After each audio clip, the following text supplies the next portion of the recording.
To my knowledge, around 45 to 50 Goans are there, which includes the crew members as well as those who are on the boat.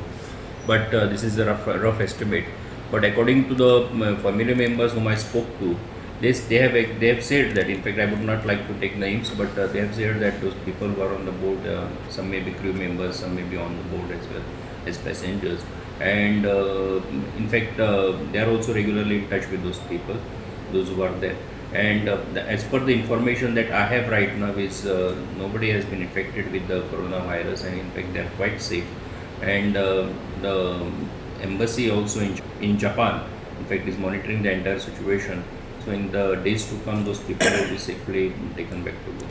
We are in touch with the Minister for External Affairs, and the Honorable Minister, in his recent tweet another 2 days back, he has said that he has already instructed the embassy in Japan to be in touch with those people, and embassy in Japan is monitoring the entire situation.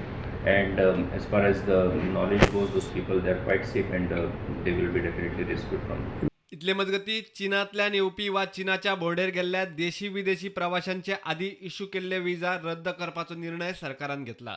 तांकां नव्यान विजा खातीर अर्ज करचे पडटले आनी ह्या प्रवाशांक वेगळे दवरून तांची खर वैजकी तपासणी जातली. प्रुडंटा खातीर चीफ रिपोर्टर लौकीक शिलकार.